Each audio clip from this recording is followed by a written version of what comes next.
And welcome to the OT edition with the Sports Outlaws. It is yours truly, the Freak, Cowboy Joe. And we're back with the AFC West preview edition. This is the last and final edition of our football preview. And we want to get started right off the bat with your Oakland Raiders. Joe, take it away. And I don't know why you're doing that, because when we normally start off with a team, that means they're going to be last in that division. Right. So actually, I do know why you started off with them. Because they might be last in football, period. Head College, coach, CFL, Arena League. It's not good. Yeah. Head coach Dennis Allen announced that Terrell Pryor will be their starting quarterback at the for the season opener against Indianapolis at Indianapolis.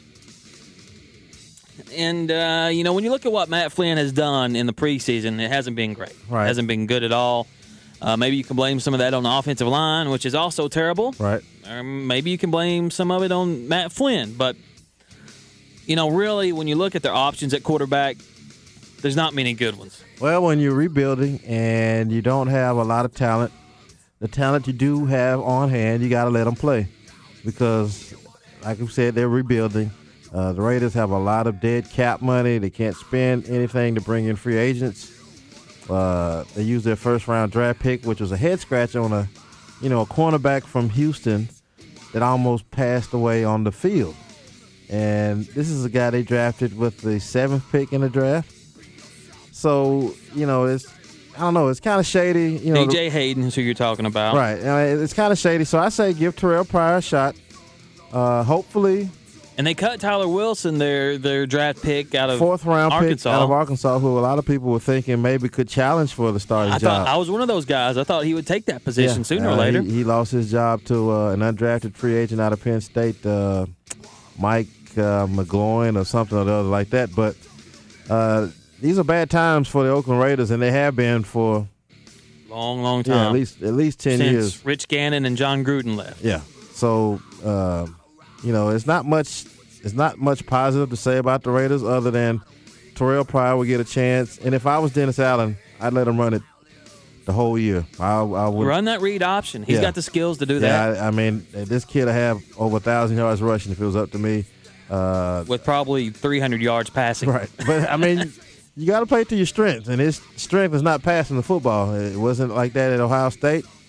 I'm not sure if you get any better at accuracy when you're in the NFL, but we'll see. He's a specimen, but everybody else is too in the NFL. That's right.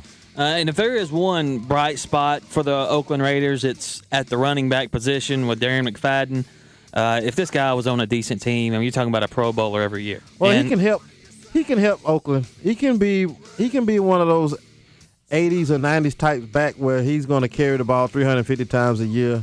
And you lean on him in the ground game. If he can stay healthy. Right, but that's his problem. He hadn't stayed healthy. Last year they had him in a scheme that he wasn't the right fit for. He had a zone blocking scheme. They're going back to more of a power run type game this year. So we'll see. I'd lean on him. I'd give Terrell Pryor, I'd see what he has. But you said bright spot, and there's two bright spots on this team. One being McFadden, the other one being Sebastian Janikowski. Well, and I was going to mention Marcel Reese, too, the fullback. Right. He's always making plays. If you're a oft viewer of the Raiders and their games, he's just a guy that, for whatever reason, seems to make things happen. And, you don't hear much from him, but just because you don't hear much from the Raiders as a whole. Well, fullbacks in general in the NFL anymore because, they're almost obsolete. And there you go. Offensive line, they are in shambles right now. They did have an injury on the offensive line, and if you watch any of their preseason games, I think their first one was against the Saints, and it was bad, man. Yeah. It was. And the Saints defense, historically bad last year, and they were just all over Matt Flynn. I think the Raiders are down to their 4th left tackle already, and the season. Carson Palmer's looking pretty good right now. Well, you know what? Good riddance to him. He came in a trade. He wanted to get out of Cincinnati. He got his money. Get him out of here. They do have some key additions during the offseason. They get Nick Roach from the Bears at the linebacker position.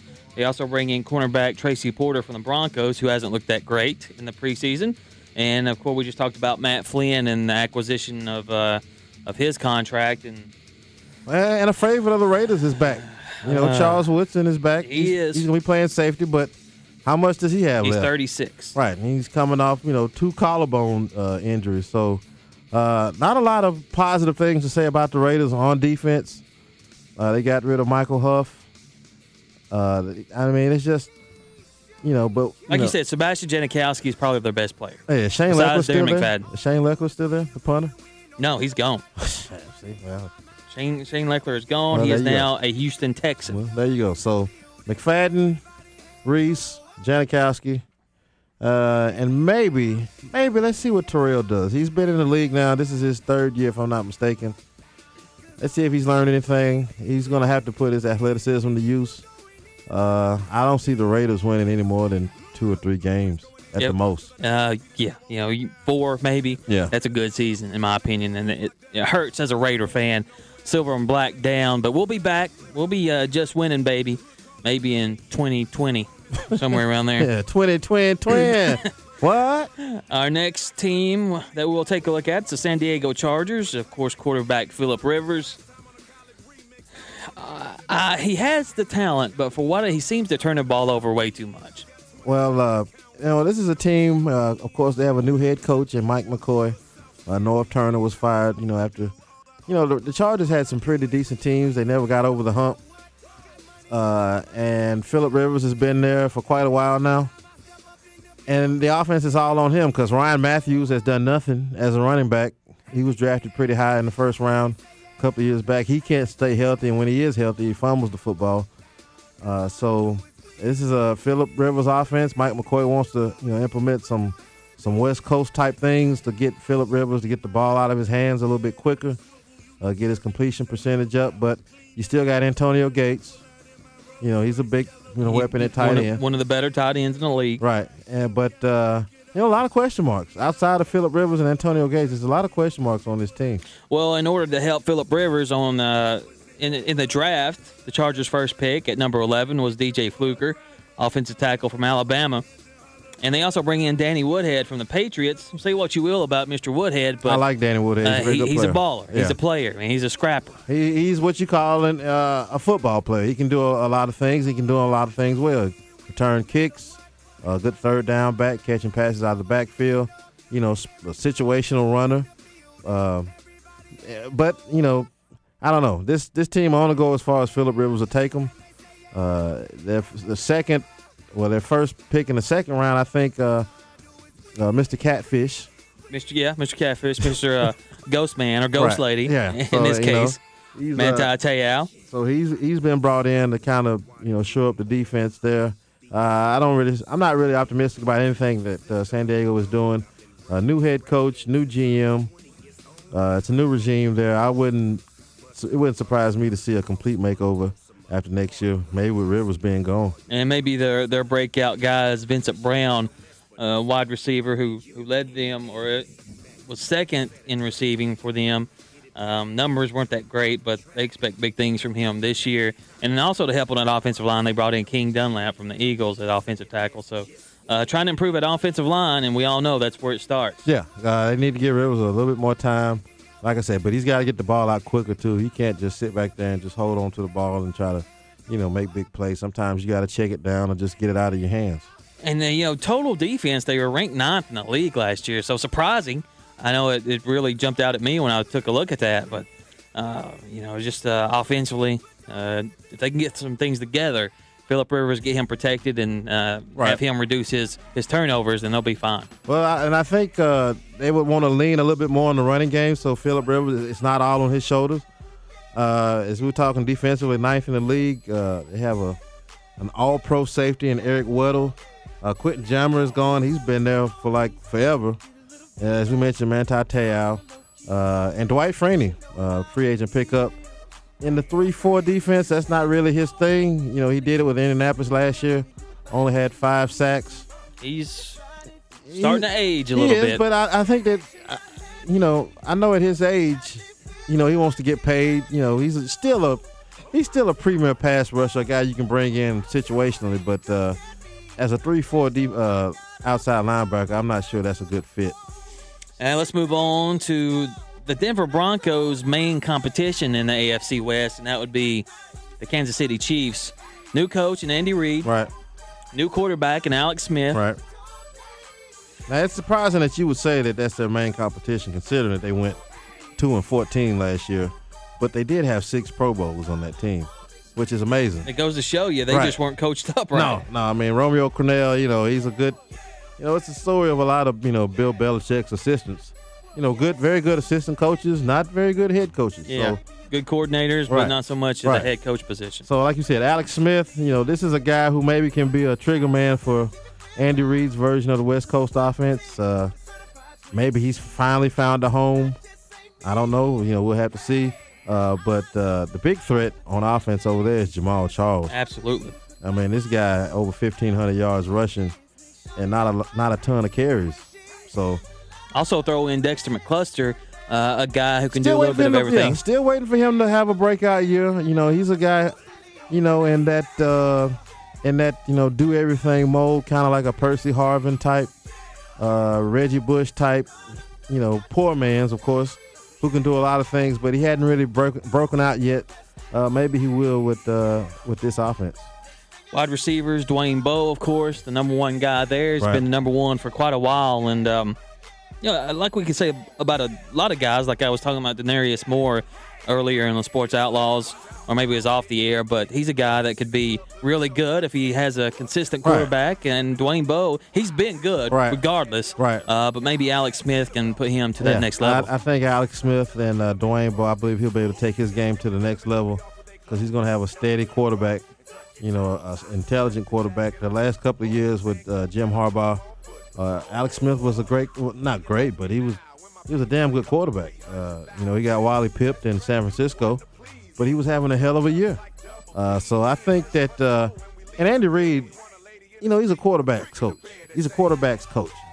He does a good job. He turned Donovan McNabb, a guy who ran the option in college, he turned him into a Pro Bowler, a potential borderline Hall of Fame player. He resurrected Mike Vick's career. And but Alex Smith didn't need that much coaching up, so I think this is a good matchup. They also bring in wide receiver Donnie Avery. They drafted Eric Fisher, their number one pick in last year's draft from Central Michigan, to help shore up that offensive line.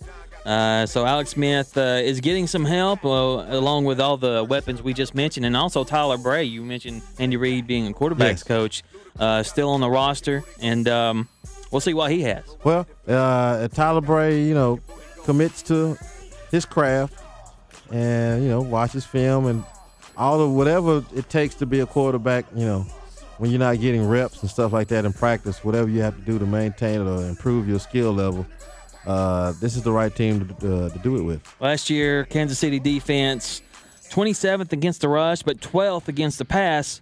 So need to shore up that middle of that defense. Well, they've got some good players, of course. Eric Berry at safety. Eric Berry. Yeah. He's so scary.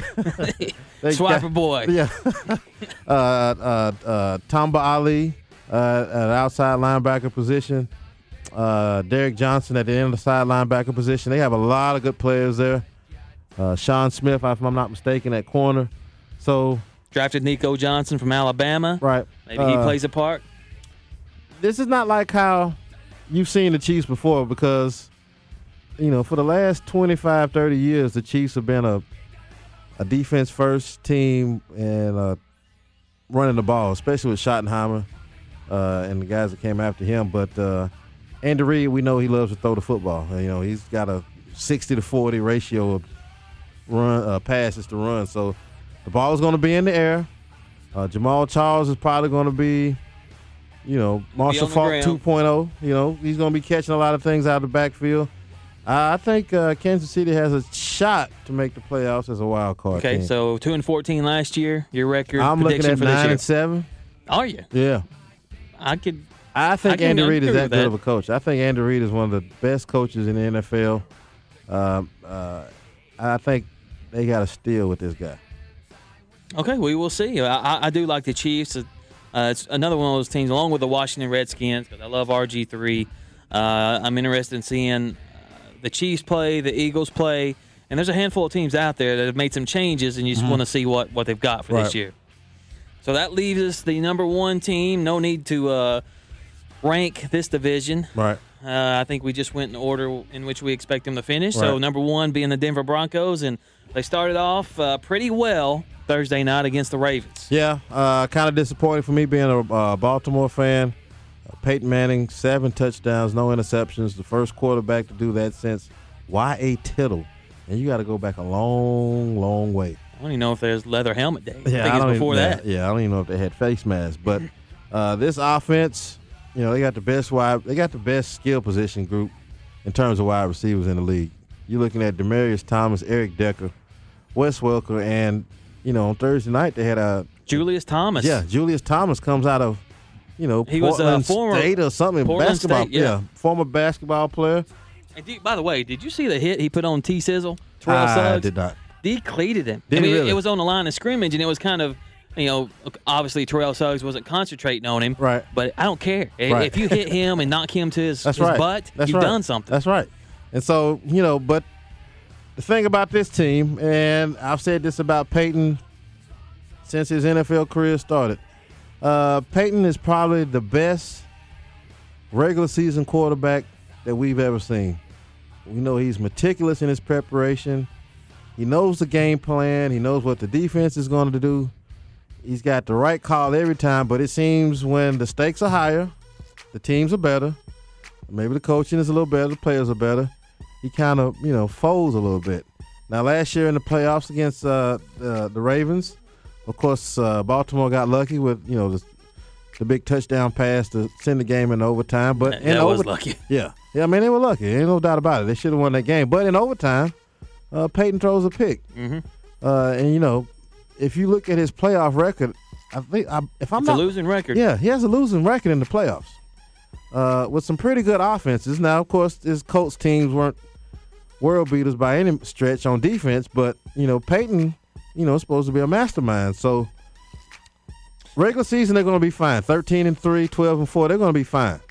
Let's see what he can do in the playoffs. Yeah. And if you had Peyton Manning in one of your fantasy leagues, then you racked up because you killed. I know in Yahoo League that was worth about 60 points. Yeah, just Peyton Manning alone. And last year ranked 5th in the league in the passing offense, and that's going to go up. I'm certain. You add a third down getter in Wes Welker. I mean, all he does is get first downs, and he's going to get. How are you going to spread the ball out between these guys? Thomas and. The one thing about Denver, they don't lose to people they're not supposed to lose to. No, they don't. Last year, their 3 losses during the regular season, Atlanta, Houston, and the Patriots. Mm-hmm. All very good teams. Right. Good teams, but none of those defenses are world beaters. All 3 of them had good offenses, of course, but Denver's offenses match up with those guys, too. So, it'd be interesting to see. I'm interested to see what they have, considering that Von Miller starts the year out on a 6-game suspension.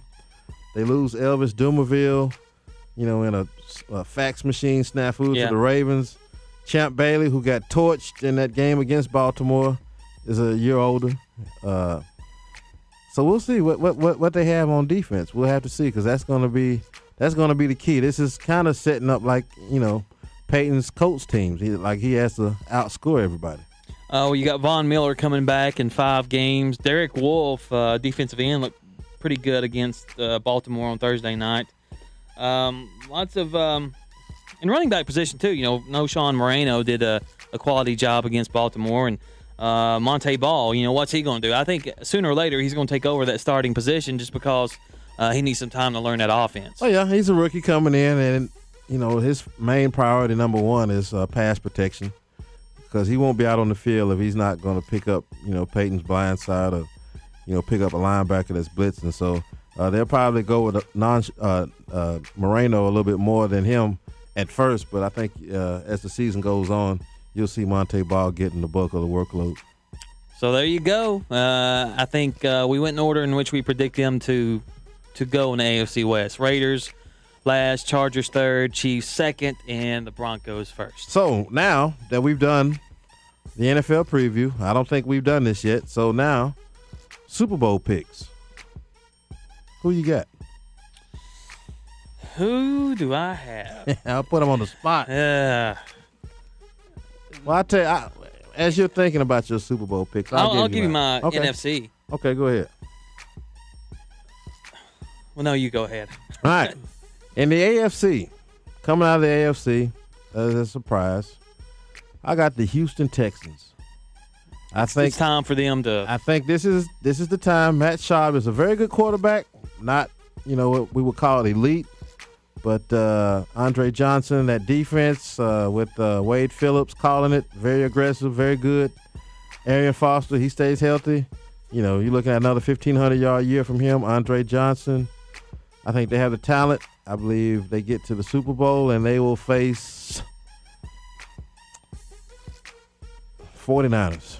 I hate to say as much as I hate to say it, I will say the San Francisco 49ers. I don't think the 49ers will make it just because when you go by history, the loser of the Super Bowl usually struggles the year following. Right. Now, that seems silly to say because the 49ers are absolutely loaded. Their roster is probably one of the most talented in the league. But I'm going to pick Seattle in the NFC. I would have picked Seattle if Percy Harvin, if he was healthy at the start of the year. But I think they'll be okay. And in the AFC, it's hard. It's hard to look past Houston. Right. I know the Denver Broncos, they're favorites by Vegas to win the Super Bowl. Right. But you were mentioning it earlier. Denver or Peyton Manning seems to falter in the playoffs. Right. Something always happens. Right. Seems to happen. So it's not the Raiders. No. Hey, you pulled that one out of your butt. It's not the Raiders. No, it's not the Raiders. I'm not going with Houston. I'm going to take a surprise pick, a sleeper. You're going to say Cincinnati. I'm going to say Cincinnati. All right. Well, Cincinnati and the Seahawks. Really? God, it doesn't sound right, does No, it? it doesn't. No, it doesn't. The only thing Cincinnati's defense is rock solid. Outstanding. They got a couple of players on offense that are explosive. They got the kid from North Carolina, Gio Bernard. Right. Wide receiver. A.J. Green. A.J. Green. But the question mark is Andy Dalton. Now, Andy Dalton has played pretty good his first 2 years in the league. But to me, he's just a by-the-numbers type quarterback. He's nothing special. It doesn't seem like he elevates his game against the upper-level opponent. So, but Cincinnati. James Harrison coming over.